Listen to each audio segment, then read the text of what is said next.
6월 21일 화요일 새벽입니다. 나의 입술의 모든 말과 찬양하겠습니다. 나의 입술의 모든 말과 나의 마음의 묵상이 주께 연락되기를 원하네. 나의 입술의 모든 말과 나의 마음의 묵상이 주께 연락되기를 원하네. 생명이 되신 주, 반석이 되신 주, 나의 입술의 모든 말과 나의 마음의 묵상이 주께 연락되기를 원하네. 오늘 하나님께서 주시는 은혜의 말씀은 에스더서 2장 10절 말씀 되겠습니다. 구약성경 에스더 2장 10절 말씀을 봉독해 드리겠습니다. 에스더가 자기의 민족과 종족을 말하지 아니하니 이는 모르드게가 명령하여 말하지 말라 하였습니다. 아멘. 오늘은 말하지 말라라는 제목으로 하나님 말씀을 상고하겠습니다. 오래된 유머라고 할까요? 그리스도인들에 대한 비아냥이다라고 하는 게 더 옳을 것 같긴 한데, 이런 말이 있어요. 그리스도인들이 물에 빠지면 인망 동동 뜬다. 그래도 이 말을 나름 좋게 해석을 해보자면, 그만큼 확신을 가지고 행동하니까 말에 힘이 있어서 이렇게 비꼬는 것은 아닐까라는 생각도 들고요.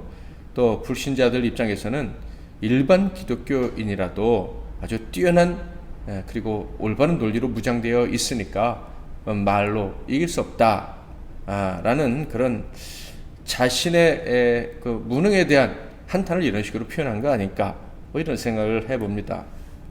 그런데요, 진짜 신자는 말을 잘하는 사람이 아니라 말을 절제할 줄 아는 사람이라는 것을 우리는 알아야 합니다. 심지어 참된 신자는요, 당연히 해도 되는 말을 하지 않는 그런 능력이 있는 사람들이에요. 과격하게 말하면 입을 다물 줄 아는 사람이 진짜 신자요 하나님의 일꾼이다 라는 겁니다. 그래서 존경했던 그 정필도 목사님께서는 교육자들이나 중직자들을 훈련시키실 때 이런 말씀을 가장 많이 하셨어요. 입 다물고 기도해라. 특히 교회에 문제가 생겼을 때에는 책임 있는 일꾼이라면 더더욱 입을 다물고 기도해야 된다. 그런 일꾼이 교회에 있다면 어떤 문제라도 은혜롭게 해결하고 앞으로 전진하는 교회가 될 것이다. 이런 말씀을 하셨죠. 성경에서 가장 많은 논쟁을 기록하고 있는 책이라면 단연 욥기서일 겁니다. 욥기서는요, 처음부터 마지막까지 논쟁으로 가득 차 있다고 볼 수가 있어요. 욥의 친구들과의 논쟁으로 이제 욥기서가 앞부분부터 시작이 되는데요. 그 논쟁이 무려 37장까지 계속됩니다. 그러니까 욥기서가 42장까지 있으니까 전부라고 해도 과언이 아니겠죠.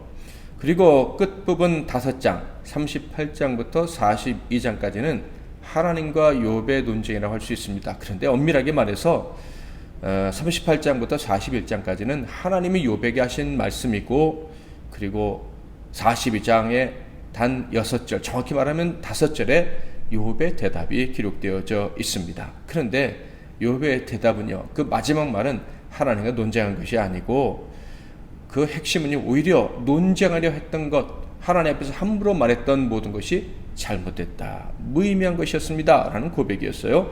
욥기서 42장 3절, 무지한 말로 이치를 가리는 자가 누구니까? 나는 깨닫지도 못한 일을 말하였고 스스로 알 수도 없고 헤아리기도 어려운 일을 말하였나이다. 그래서 그의 마지막 말은요, 입을 다물겠다는 거였어요. 입을 닫고 이제 말하기를 멈추고 회개합니다. 이것이 욥의 고백입니다. 42장 6절, 그러므로 내가 스스로 거두어드리고 티끌과 제 가운데에서 회개하나이다. 말하기는커녕 말한 것마저도 다 거둬드리겠다. 이렇게 고백을 하면서 욥기서가 마무리가 되는 거죠. 예수님의 동생 야고보 사도는요, 말하는 것을 절제하지 못하는 것은요, 성을 내는 것과 같은 악이다 라는 의미로 이렇게 얘기를 했습니다. 1장 19절 20절 내 사랑하는 형제들아 너희가 알지니 사람마다 듣기는 속히 하고 말하기는 더디하며 성내기도 더디하라. 사람이 성내는 것이 하나님의 의를 이루지 못함이라. 말을 절제하지 못하는 사람은요, 쉽게 성을 내는 사람과 같고, 즉 성을 내어서 일을 망치는 사람과 같고, 그러므로 그는 하나님의 의를 이룰 수 없다라고 이야기를 합니다. 하나님의 의를 이루지 못한다는 게 무엇입니까? 하나님께 영광을 올려드릴 수 없다, 하나님께 칭찬을 받을 수도 없고 인정도 받을 수 없다, 이런 얘기입니다. 오늘 본문에 나오는 에스더는요, 부모 없이 사촌오빠의 손에서 자라난, 인간적으로 볼 땐 참 불행한 소녀였습니다. 그러나 하나님은 그녀를 페르시아 제국의 왕으로 삼기로 결정하셨죠. 그러니까 이 제국에서 최고의 여인이 되도록 하셨다라는 거예요. 그렇게 결정하신 이유가 무엇입니까? 그녀가 왕후가 되는 것보다 더 큰 사명을 감당하게 하시려고 왕으로 삼으시기로 한 거예요. 그 더 큰 사명이 무엇입니까? 바로 이스라엘 백성들의 생명을 사망에서 건지는 것이죠. 나아가 옛날 사울 왕 때 사울의 불순종으로 말미암아 이루지 못했던 하나님의 뜻 역시 완전히 이루시려고 하나님께서 그녀를 왕으로 삼으셨다, 왕으로 삼기로 결정하셨다라는 거예요. 페르시아의 아하수에로 왕은요, 과거에 그의 아내였던 왕비 와스디를 폐위한 것을 후회하게 됩니다. 그러자 신하들은 신속하게 움직여서 전국에 명을 내려 뛰어난 신부감을 선발하기로 하죠. 이 과정을 통해서 에스더가 그 많은 왕후 후보들 중에서 한 사람으로 뽑히게 된 것입니다. 에스더가 왕후의 후보로 뽑힌 다음에 이제 소녀들과, 그렇게 후보로 뽑힌 많은 소녀들과 함께 왕궁에서 1년간 훈련을 받습니다. 예절 교육도 받고 또 외모도 아름답게 가꾸게 됐죠. 왕 앞에 나아가는 그날에 왕의 마음을 단숨에 사로잡을 수 있는 여인이 되기 위한 준비를 한 것입니다. 그러므로 당연히 에스더를 포함한 거기 모인 많은 소녀들은 그 페르시아 제국에서 가장 뛰어난 매력적인 여성성을 갖추고 있는 여인들이었을 거예요. 당연히 이 소녀들 사이에는 보이지 않는 경쟁도 있었을 것이고, 또 그 소녀들을 둘러싼 정치인들의 암투도 만만치 않았을 것 같습니다. 그런데 이런 와중에 하나님께서는 에스더에게 놀라운 징조를 보여주셨어요. 2장 8절 9절 왕의 조서와 명령이 반포되매 처녀들이 도성 수산에 많이 모여 헤게의 수하에 나아갈 때에 에스더도 왕궁으로 이끌려가서 궁녀를 주관하는 헤게의 수하에 속하니, 헤게가 이 처녀를 좋게 보고 은혜를 베풀어 몸을 정결하게 할 물품과 일용품을 곧 주며 또 왕궁에서 의뢰 주는 7 궁녀를 주고 에스더와 그 궁녀들을 후궁 아름다운 초소로 옮기더라. 왕후애를 도맡아 주관하는 강력한 권력자였던 내시 헤게가 에스더를 돌보게 되었다라는 말씀인데요. 이어지는 구절에 보면요, 에스더는 더 많은 것을 받았다, 이렇게 기록되어져 있습니다. 그러니까 왕의 취향을 너무나도 잘 아는 이 내시의 눈에 에스더가 들어온 것이죠. 그러므로 왕이 에스더를 뽑을 확률이 높다라는 암시를 에스더에게 주었다라고 볼 수가 있겠습니다. 당연히 에스더와 또 매일 에스더의 동향을 살피기 위해서 궁을 찾았던 모르드게는 희망을 볼 수가 있었을 거예요. 자, 이 희망이라는 거, 이거는 너무너무 중요한 것이죠. 절대 잡아야만 하는 그런 희망이었습니다. 만약 왕과 만나는 단 한 번의 기회에 왕의 마음을 사로잡지 못하면 이 소녀는 평생 홀로 살아야 하기 때문이죠.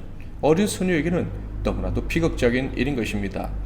그러므로 에스더가 헤게의 눈에 들어 특별 대우를 받게 되었다는 것은요, 에스더 입장에서는 다른 어떤 귀족 소녀들보다도 이제 왕비가 될 확률이 높아졌다라는 거예요. 외로이 홀로 살다가 죽을 확률이 많이 떨어졌다, 이런 얘기기도 하겠죠. 만약 어떤 소녀가 자신에게 남들보다 더 높은 확률이 주어졌다는 것을 깨닫게 된다면 어떻게 행동을 할 것 같습니까? 게다가 모르드게는 매일 에스더의 상황을 알아보려 최선을 다하고 있다고 했죠. 2장 11절 모르드게가 날마다 후궁들 앞으로 왕래하며 에스더의 안부와 어떻게 될지를 알고자 하였더라. 만약에 입이 가벼운 소녀라면 이 사실을 가족에게 알리고 매우 설레어했을 것 같습니다. 또 다른 소녀들에게 어쩌면 교만하게 행동을 했을지도 모르죠. 그런데 에스더는요, 아무 말도 하지 않고 입을 다물었다. 이렇게 성경에 기록되어 있어요. 특히 자기가 어떤 종족인지 곧 유대인이라는 사실을 알리지 않았다. 자랑도 교만한 행동도 가문 이야기도 하지 않았다라는 거예요. 에스더가 자신에게 보다 많은 기회를 잡았다는 느낌 때문에 교만해하거나 성급하게 행동하지 않고 더 조심스럽게 행동했다는 것은요, 다음 구절을 통해서 충분히 짐작할 수가 있습니다. 바로 무려 1년간의 신부 수업을 마치고 왕에게 나아가 면접을 볼 때 에스더가 어떻게 행동을 했는지를 보여주는 이 말씀을 통해서 말이죠. 2장 13절에서 15절 처녀가 왕에게 나아갈 때에는 그가 구하는 것을 다 주어 후궁에서 왕궁으로 가지고 가게 하고 저녁이면 갔다가 아침에는 둘째 후궁으로 돌아와서 비빈을 주관하는 넷이 사스가스의 수하에 속하고 왕이 그를 기뻐하여 그의 이름을 부르지 아니하면 다시 왕에게 나아가지 못하더라. 모르드게의 삼촌 아비하일의 딸 곧 모르드게가 자기의 딸같이 양육하는 에스더가 차례대로 왕에게 나아갈 때 궁녀를 주관하는 넷이 헤게가 정한 것 외에는 다른 것을 구하지 아니하였으나 모든 보는 자에게 사랑을 받더라. 에스더는요, 왕에게 나아갈 때 더 잘 보이겠다면서 특별한 향품이나 장신구를 구하지 않았다. 이렇게 기록되어 있어요. 그저 기본 물품으로만 치장하고 왕에게 나아갔다라는 거예요. 그러니까 이 에스더의 마음속에 내게 기회가 온 것이 분명해. 이 기회를 절대 놓치지 말아야지 하면서 나름 더 노력했다라는 모습은 보이지 않는다. 어떤 인간적인 야망은커녕 오히려 인간적인 욕심이나 기대는 다 내려놓고 겸손히 하나님의 인도하심만을 바라는 그런 모습을 보여주고 있어요. 기회가 온 것 같다라고 생각하면 보통 그것을 잡으려고 더 발버둥 치는 게 인간의 인지상정인데, 에스더는 오히려 더 침착하게 차분하게 겸손하게 행동을 했다는 거예요. 그리고 그 행동의 대가는 놀라운 것이었습니다. 16절 17절 아하수에로 왕의 제7년 10월 곧 데벳올에 에스더가 왕궁에 인도되어 들어가서 왕 앞에 나가니 왕이 모든 여자보다 에스더를 더 사랑하므로 그가 모든 처녀보다 왕 앞에 더 은총을 얻은지라. 왕이 그의 머리에 관을 씌우고 와스를 대신하여 왕으로 삼은 후에 바로 에스더가 왕의 마음을 산 유일한 여인이 되어 왕후가 된 것이죠. 자, 그렇다면 에스더는 어떻게 이토록 겸비하게 그래서 모든 사람에게 사랑을 받으며 왕후의 자리까지 오를 수가 있었을까? 이렇게 절제 있게 행동했는데 기회를 잡으려고 발버둥 치지 않았는데도 왕으로 낙점된 이유가 무엇일까? 당연히 모르드게가 그녀를 잘 양육했기 때문이고 또 에스더 역시 아버지 같은 오빠의 말씀에 철저히 순종했기 때문이다 라고 말할 수도 있을 거예요. 자, 그런데 그 중에서 특별히 모르드게가 에스더에게 가르쳐준 교훈 중에서 아주 중요한 것이 있어요. 왕궁에 들어갈 때 특별한 조언을 했습니다. 이것은요, 에스더 전체에 흐르는 주제와 아주 일맥상통하는 부분인데요. 2장 10절 에스더가 자기의 민족과 종족을 말하지 아니하니 이는 모르드게가 명령하여 말하지 말라 하였습니다. 바로 입을 다물라고 명령을 한 거예요. 특별히 유대인이라는 것에 대해서 말하지 말라고 명을 내렸다. 에스더서를 읽어보게 되면요, 에스더가 말하지 않은 것은 이것뿐이 아닙니다. 모르드게와의 관계에 대해서도 말하지 않았고요, 또 모르드게도 함부로 말하지 않았다는 것을 에스더를 통해서 계속 강조되고 있다는 것을 확인할 수가 있어요. 말해도 상관없을 것 같은데 하는 생각이 드시지 않습니까? 자, 그런데 왜 말하지 말라고 하였을까? 모르드게는 당연히 말해도 아무 문제가 없을 것처럼 보이는 그것을 말하지 말라고 했고요, 에스더가 순종을 했습니다. 그래서 왕후의 자리에 오르고 장차 더 큰 일까지 감당하게 됩니다. 말해도 될 것 같은데 말하지 말라고 해서 순종한 것, 이것은요, 하나님의 계획 가운데 너무나도 중요한 부분이었습니다. 그러니까 에스더는 말하면 안 됐다 이 말이에요. 그 이유는 뒤에서 우리가 확인하게 될 것입니다. 사랑하는 성도 여러분, 때로는 우리가 이런 생각이 들 때가 있어요. 도대체 내가 말을 하지 못할 이유가 뭐야? 말하지 말아야 될 이유가 뭐야? 왜 하나님은 나에게 또 침묵하라고 하실까? 왜 교회는 나에게 입을 다물라고 할까? 뭐 이런 생각이 드는 때가 많이 있을 수 있을 것입니다. 당연히 말하지 말 합당한 이유도 하나님이 알려주시지도 않았고 사람들도 알려주지 않으면서 입을 다물고 있으라고 하니 참 이해가 되지 않는다라고 생각대가 있을 수가 있어요. 그런데 분명한 것이 뭔지 아십니까? 성경을 통해서 확인할 수 있는 것, 또 저와 여러분의 경험을 통해서 알 수 있는 것은요, 입을 열고 말해야 될 것 같은데 입을 다물면 오히려 더 가치 있는 결과를 주실 때가 많다는 거예요.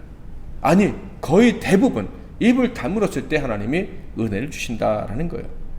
그렇게 입을 다물고 신앙의 여정을 걸어갈 수 있으면 정말 더 좋은 결과들을 얻게 되는구나. 내가 말을 할 때보다 입을 다물었을 때 더 좋은 결과들을, 선물을 하늘로부터 받게 되는구나 하는 것을 수없이 경험하게 될 것입니다. 사랑하는 성도 여러분, 때로는 입을 다물고 말하지 않는 것이 참 힘들 수가 있습니다. 그러나 참된 신자라면요, 이런 능력을 갖출 수 있어야 합니다. 그래서 훈련을 반복해야 되는 거예요. 당연히 해도 될 말이라고 생각된 그 말도 다시 한번 곱씹어보고 내가 차라리 말을 하지 않는 것이 더 좋지 않을까 생각해보고 행동하는 저와 여러분이 되어야 하는 거예요. 그러므로 오늘 혹시 하나님이 또 연습할 기회를 주신다면 기회를 놓치지 마시고 연습하시기를 바랍니다. 연습할 기회를 주셨다면 입을 다물고 말을 그치고 대신에 하나님이 어떻게 행하시는가를 보는 눈을 크게 뜨시기를 바랍니다. 그런 마음으로 오늘도 살아보는 저와 여러분이 되기를 바랍니다. 그리고 그렇게 계속해서 훈련된 입을 다물고 기도하며 나아가는 이런 훈련된 삶을 통해서 하나님이 우리 자신과 우리 공동체의 삶을 복되게 하시는 것을 계속해서 경험하며 이것이 진짜 은혜구나, 이렇게 큰일을 하시려고 하나님이 내가 잠깐 입을 다물 수 있도록 도와주셨구나 고백할 수 있는 저와 여러분이 다 되시기를 주님의 이름으로 축복합니다. 기도하겠습니다. 하나님 아버지, 오늘도 저희들에게 말하지 말라 말씀해 주시니 감사합니다. 때로는 이것이 참 힘든 일이지만 하나님께서 명령해 주셨고 명령하셨으니 성령으로 도와주실 줄 믿고 입을 다물 수 있는 저희들이 되게 하시고, 그렇게 말하지 않았을 때 더 놀라운 역사가 나타나는 것을 경험하며 살아가는 우리 모두가 되게 하옵소서. 혹시 오늘 하루 살아가는 날 동안에 하나님이 말하지 말라라고 깨닫게 해주시는 순간이 있다면 순종할 수 있도록 도와주시옵소서.